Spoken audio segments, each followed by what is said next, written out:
It depends. Sometimes I might give them a, sometimes it's obvious. Like if I go to a restaurant and I say table for one please, like y'all know Princess and the Frog is my favorite, and so when her mom comes with the gumbo pot, she's like table for one. That's how I feel like I look when I go out by myself.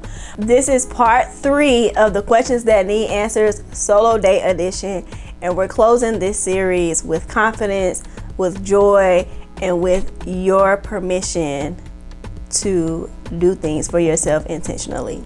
I'm Aisha Gabriella. I'm happily married. I love my solo dates, and I'm fully leaning into my soft wife life. And I'm encouraging women like you to do the same, whether you're married or not. And this channel is especially for you. What's your favorite type of solo date? Cozy, adventurous, or bougie? Y'all, it really just depends on what mood I'm in. Sometimes I like cozy solo dates. Sometimes I'm bad and bougie. All right, shout out to the Migos. And sometimes I'm feeling a little adventurous. So it just really depends on what mood I'm in as to what kind of solo date that I want to do. If I'm ever feeling stuck, I have the adventure challenge, the solo date edition that I go to, that I could just scratch off. I really love that. I'll link that below if you're interested in that. And then I also have my free guide, the self-love itinerary, 50 solo dates that you'll actually want to do. You can grab that below as well. And so even I get stuck as to what I want to do to spend time by myself, but I go to like, what mood am I feeling, or what kind of vibe do I want to have? And so that's how I pick what kind of solo date I'm gonna have. Do you dress up for solo dates, or do you go comfy? Again, it depends on what mood I'm in. But in 2026, I have a goal to take better care of myself, to put more effort into how I show up. And so I could imagine that many of my solo dates, especially if they involve going outside of the house, will involve me getting dressed up. Now, dressed up doesn't mean stilettos, pumps, in the club. Yeah, it doesn't necessarily mean that, but it might mean, you know, I put on a little lip gloss here, put on a little mascara, you know, put a little coordinated outfit on instead of just grabbing a t-shirt and jeans. Now, of course, if the place that I pick requires t-shirt and jeans, like if it's like paintball or something like that, then of course I'll wear that. But because I have a goal of like taking better care of myself, putting more effort into what I look like, I probably will be doing more dressing up for my solo dates. Okay, hold me accountable. Do you ever get hit on while on a solo date? I mean, duh, like, look at me. I'm just kidding. But yes, I have gotten hit on during solo dates. I get hit on if I just go to darn Aldi to get some groceries for the week.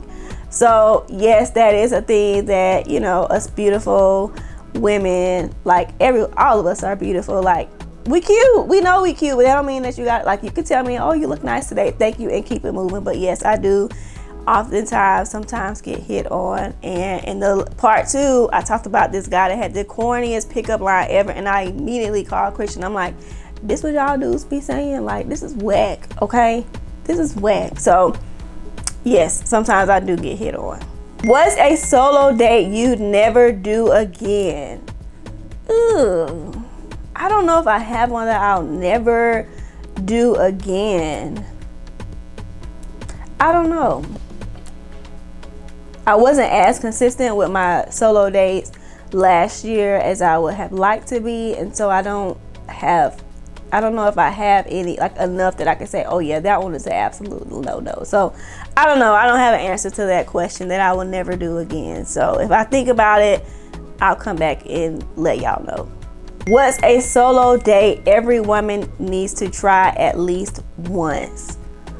I mean, I've done some solo dates that are like, oh my gosh, you did that. Were you scared? Were you nervous? Did you feel funny? No.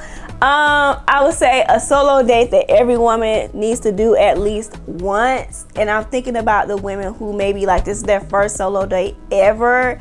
And so I would say every woman needs to at least go to the movies by themselves. Like, and if you can get a matinee movie where it's like you and a few other people in there, or you might get lucky and you have the whole theater to yourself, golden, okay? Yes, you pay for your assigned seat, but if it's only like you and 3 other people in there, you can sit on the very first row, you can sit on the very last row. Get you your kids pack at the movie theater. That's the best bundle deal. $10 for popcorn, drink, and candy. If you want to upgrade your candy, it costs a few dollars. If you are into cocktails or mocktails, make sure you get that. Make sure you always have your blanket, snuggle up by yourself, and enjoy the movie by yourself. So that's definitely a solo date that I think every woman should take. If solo dates were a love language, which would it be? So if you're not familiar with the 5 love languages, they are quality time, physical touch, words of affirmation, acts of service, and I forget the last one. But it's 5 love languages. And so if solo dates were a love language, I would definitely say it's definitely quality time. Like quality time, being by yourself, spending time by yourself, enjoying your own company. Solo dates would definitely be the love language. Do you ever turn your phone off and fully be present in your solo dates? So I'm not turning my phone off, like completely off, black screen, you touch the side button, nothing's happening. I'm not doing that because, you know, I need to be safe. But I will put my phone on D&D where only like my husband can get through. Obviously, if it's an emergency, he's gonna know where I am. But I'll put my phone on the setting where like my notifications won't come through, like calls won't come through. Now, of course, if someone calling me back to back to back, the phone will ring. But 9 times out of 10, I do put my phone on D&D while I'm on the solo dates. I try really hard not to like scroll on social media while I'm on my solo dates, because even social media, as you know, like you can go down a rabbit hole and get caught up in what's going on online. And so yes, I don't turn my phone completely off, but I do turn it on D&D so that I can fully be present with myself, by myself, with no interruptions. How do you respond when people assume that you're waiting for someone? It depends. Sometimes I might give them sometimes it's obvious, like if I go to a restaurant and I say table for 1 please, like y'all know Princess and the Frog is my favorite, and so when her mom comes with the gumbo pot, she's like table for 1. That's how I feel like I look when I go out by myself.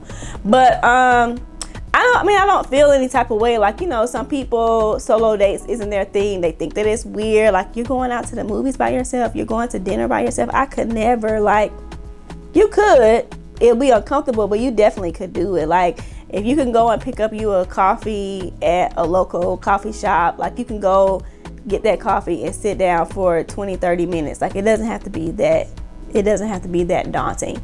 So I would just tell them, like, no, I'm by myself today, I'm enjoying my own company. Like, you don't have to be rude. Like, you just tell them what you're doing. Like, it's not that big of a deal. So that's how I would respond.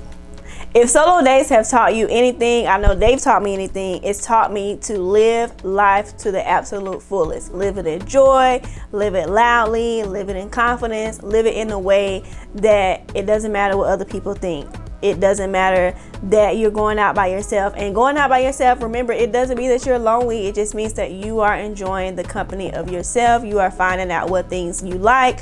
You're finding out what things fuel you, which give you energy, that bring you joy. And this was part 3 of the questions that need answers, solo date edition. If you did not catch part 1 or part 2, make sure you go back and catch those parts. We were laughing, we were kikiing. I hope that I was able to enlighten you, inspire you, encourage you to start taking some time by yourself this year and beyond. And like I said before, make sure that if you are a little lost, a little clueless as to what to do for your solo dates, go ahead and grab my free guide, the Self-Love Itinerary, 50 solo dates that you actually want to do, by clicking the link below. Make sure you comment on this video. Let me know what you like. Let me know what other questions that you might have. Who knows, there might be a part 4 that I need to just, do, because y'all got more questions for me. As always, make sure that you subscribe to my channel. click on the notification button so that you know when I drop a new video. And also follow me on all socials, Maisha.Gabriella. I'll see y'all in the next one.